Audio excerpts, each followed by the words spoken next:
Okay. What do you remember about the Battle of the Bulge?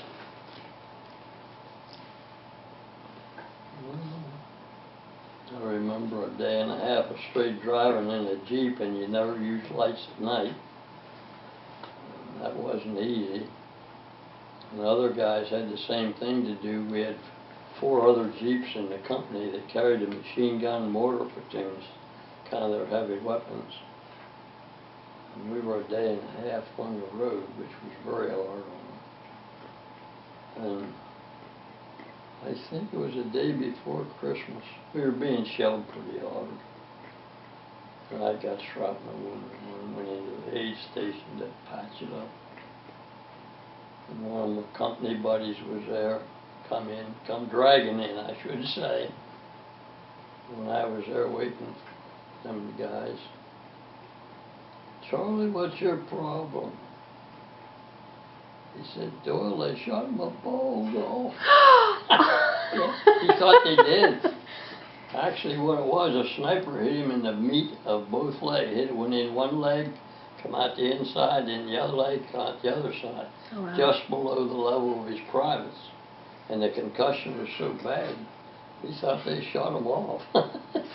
I never seen Charlie after that. Oh, really? They loaded him and shipped him out.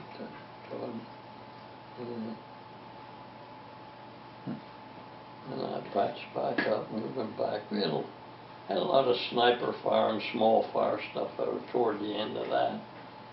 And, a lot of guys were getting hit just with single bullets and stuff. They're snipers.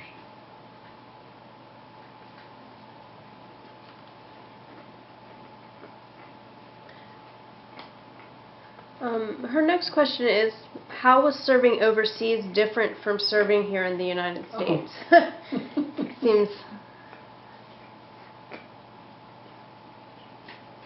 Well, when you're in a foreign country like that, Lisa, everything's different. Nobody talks the English language, and you don't talk their language, so it's difficult for anything. Then the damn Frenchmen, they lied to you about things. Asked them about the Germans, this and that, and they lied to us. Got our ass kicked a couple of times because of it. But that's war. I mean, that's what you got to expect. That's what it is.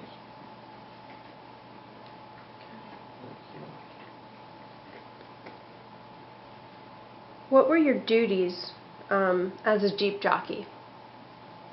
Just that I had a Jeep and I was responsible for keeping that Jeep running when the company commander hollered, and he was running all the time, especially my original one.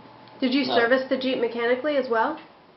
Or were you just driving? Well, we had a motor pool. Okay. If I needed anything, I'd get it done. Okay.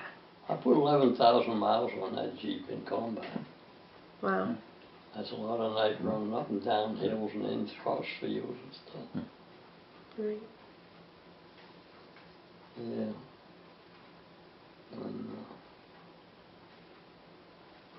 our second company commander, the one that the stupid ass jumped out when the bullet come into the Jeep and hit the windshield frame. I got the hell down off of that road we were on, down over the bank into a field. Well, he jumped out, and when he did, he broke his arm. Him and I weren't too good of friends after that. Tough shit. If he'd stayed in the Jeep, he wouldn't have been hurt. He was never the same after he came back from. He was gone for a while because of his broken arm. But he was never the same with Captain Farrell that I went over with. He was. There's a lot in that book mentions him pretty often, and not the book I was reading. Was he the one that was with you when you drove up over that landmine? I was by myself then. Oh, okay. I thought I went back to get the mortar platoon and tell them that we were moving out to pack up and move up. And then between the time I went out and went down over that bank to get the mortar platoon, the medical Jeep went up over my tracks, and the landmine blew them. So the second killed- one went through the same place you did, but Yeah. it blew up and you did Yeah, not. the Yeah. same tracks, it went across the stream and up the bank on the other side, and then there's a cemetery right on the other side of the road there. Mhm. And they found one of the guys 2 days later in that cemetery. They were hunting the one, the medic couldn't find him at all. They blew the Jeep. The first casualties I actually seen was long after we got into France. Was a Jeep hit a landmine. It had nothing to do with me. Just we were going across open fields in France, and this medic Jeep hit the landmine. And the one guy that was sitting on the back of that Jeep, it just tore his whole back open. Like if you took a rake and raked every bit of skin and stuff off of his back. He was dead, of course. This blew everything from his butthole where he was sitting on the back of that Jeep. From there right up the back of his neck, he was wide open. Yeah, that's one thing I've never been able to forget.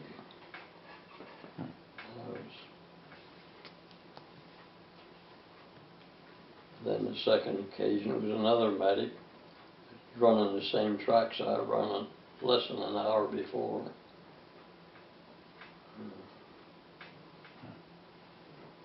Someone was making sure you got home. Hmm? Someone was making sure you got home. That's the Lord. I said that when I left, Lisa. I always said that. That didn't bother me. The least of my worries not coming home. You knew you were coming back home.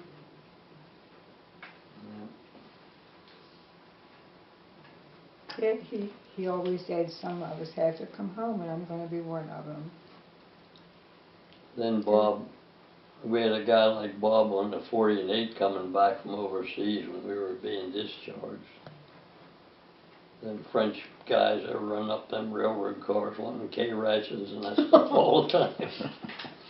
Well, one of them crapped in a K-ration box, and when we stopped in one of them towns, he passed that K-ration box out to somebody. I have no idea who it was. That's what you We call knew it. that it went on. We were all in A the back. real dirty trick. Yeah. And that's one Frenchman that could dislike Americans. Yeah. That was a rough ride. Them things, them 48s.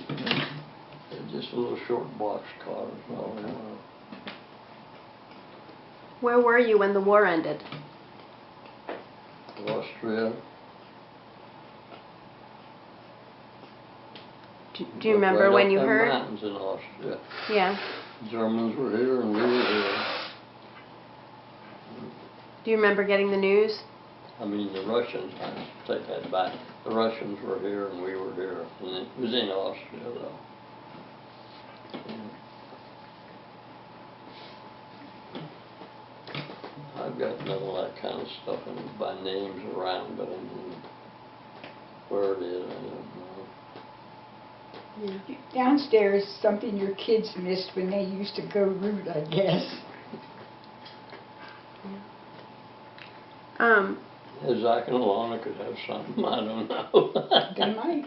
Not Zach, Josiah. Josiah. Josiah and Alana. Alana. They used to go back there in the junk room and root around and stuff. Find treasure. Yeah. So, how did you readjust to civilian life when you came home? Did you find that difficult? Well, I gave my daughter a 25 automatic to play with, and that made her happy. And I thought it was a cat pistol. we went on to Anvil to my aunt's house. She about shit when she found out it was a real gun. So Aunt Connie was almost a year old when you came home? She was over a year old, Lisa. Oh, over. Oh, yeah, just about a year, a little over a She year was old. 13 months. Yeah. Was it hard to readjust to being home again?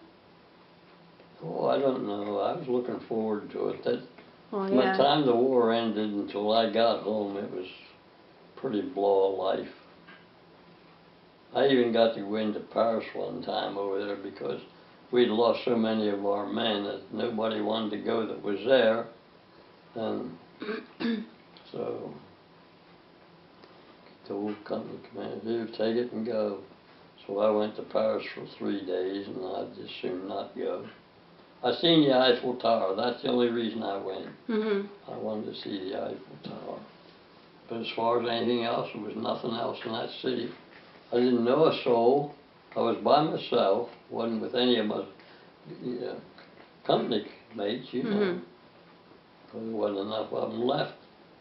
How long was it between the time that the war ended and you actually got home?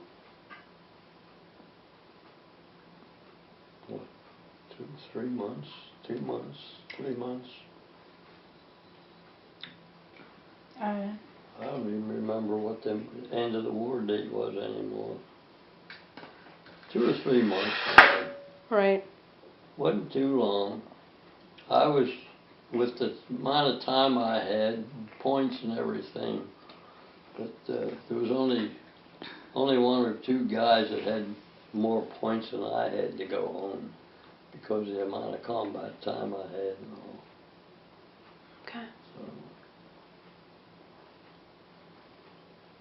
So Grammy Papa felt sure he was definitely coming home. Did you feel as sure as he did? I didn't let myself think about it. Okay. he thought, oh boy, now I gotta start hiding my boyfriends. Oh, come on now. What was good was in the Army, and was left would never harm me. So what are some life lessons that you would say you learned from military service? Come again? What would be some life lessons that you learned from being in the military?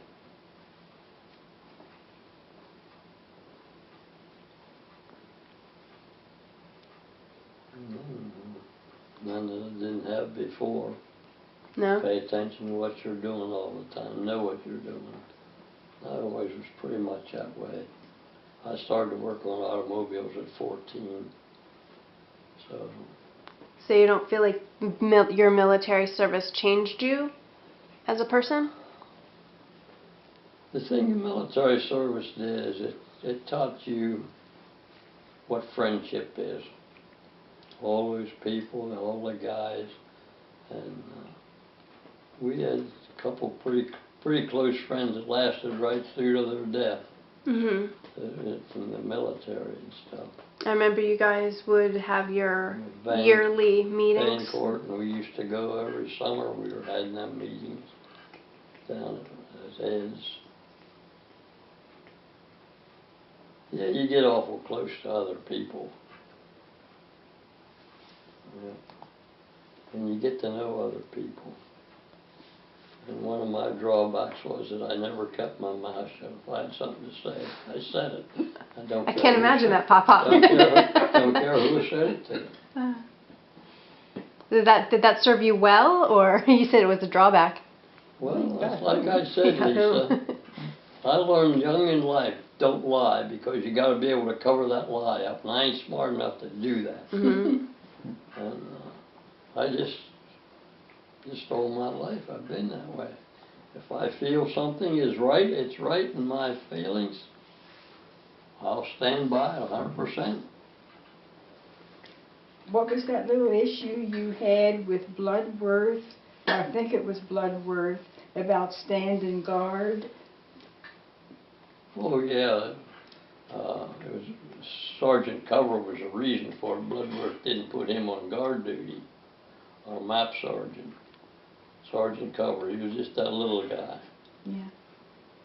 And Bloodworth had me on the list for, and that was right after that 2-day trip from south.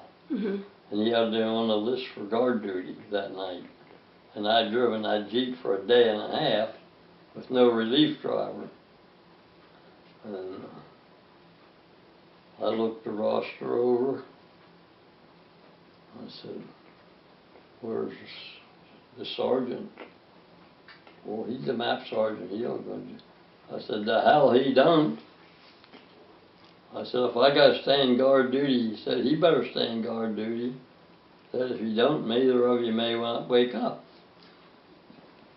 That's what I said. I speak my mind It ain't always the smartest thing to do, but I mean, it's, and I'll back it up. Yeah, I told him. It's a bunch of crap. I was dead in the pan before that. I don't know if that was after I got the shell into the hill that day, or if that was the next day, or whatever. But anyhow, that was all about. We didn't have our little map sergeant to stand guard. He rode his ass in a Jeep all the way. Slept all he wanted to, or else in one of the 6x6s, hauling them up.